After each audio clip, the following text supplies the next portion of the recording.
Em nome do Pai, do Filho e do Espírito Santo. Amém. Proclamação do Evangelho de Jesus Cristo segundo Mateus.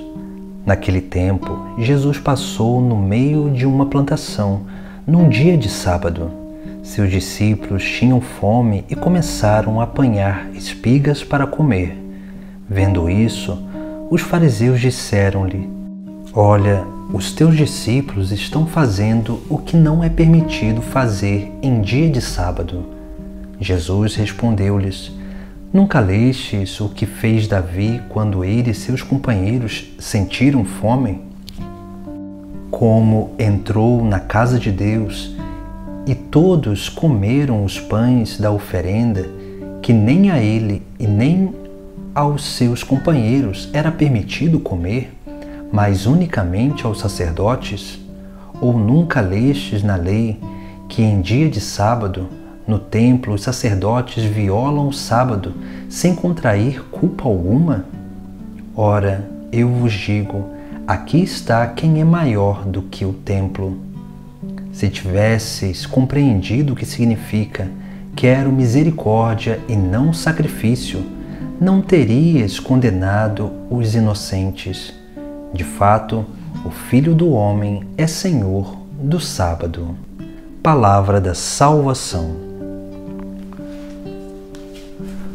O texto sagrado de hoje, Jesus é questionado porque os seus discípulos estão pegando espigas para comer no dia de sábado.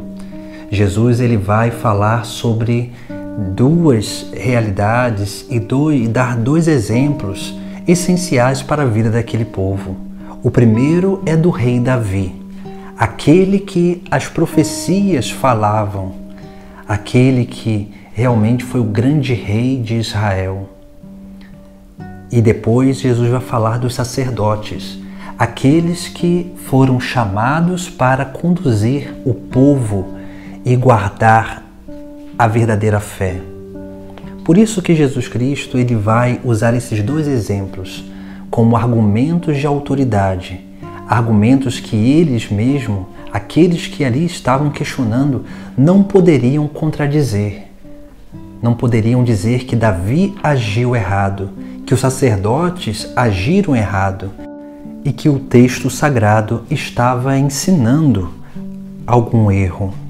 Por isso que Jesus ele vai dizer que o Filho do Homem é Senhor também do sábado.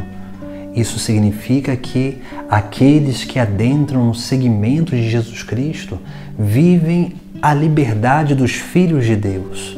Aqueles que são filhos de Deus, eles são aqueles que são chamados a administrar toda a criação de Deus, para que realmente a criação seja dominada pelo ser humano e não o ser humano dominados pela criação.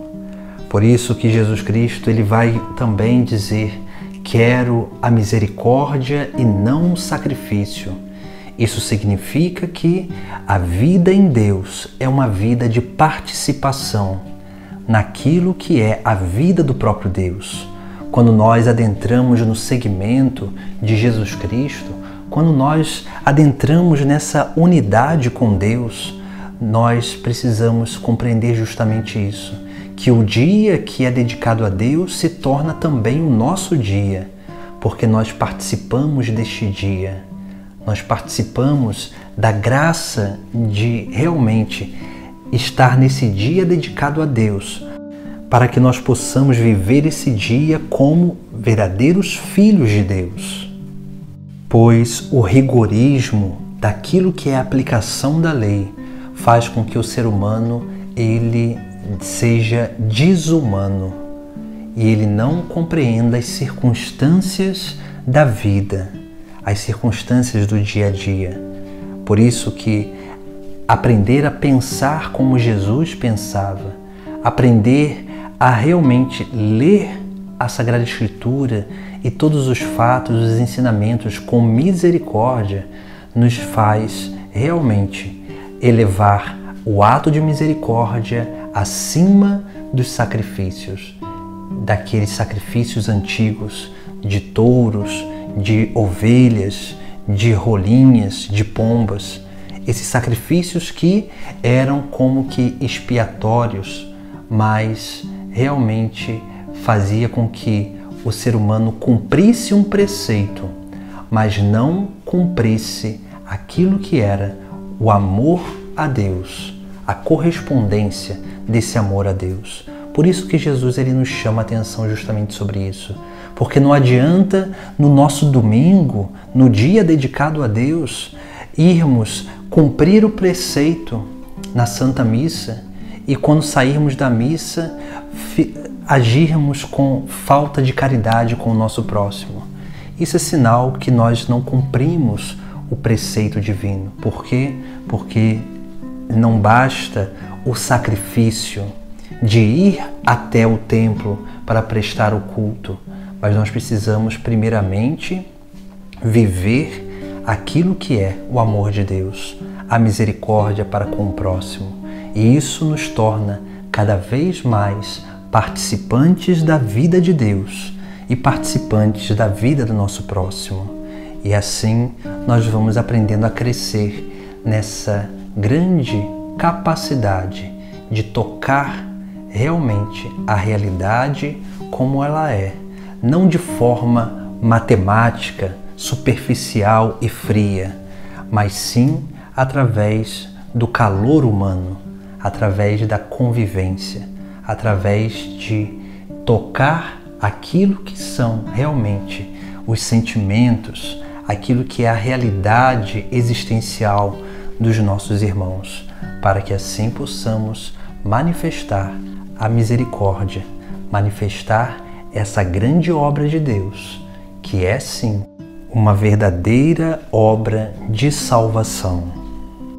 Por isso, busquemos viver a misericórdia, porque o preceito sem amor não nos salva. O preceito ele só tem valor diante de Deus quando nós vivemos com amor, com esse amor que se manifesta através da caridade, da misericórdia, do perdão. E assim Deus se manifesta em nós e através de nós para a vida dos nossos irmãos. Em nome do Pai, do Filho e do Espírito Santo. Amém.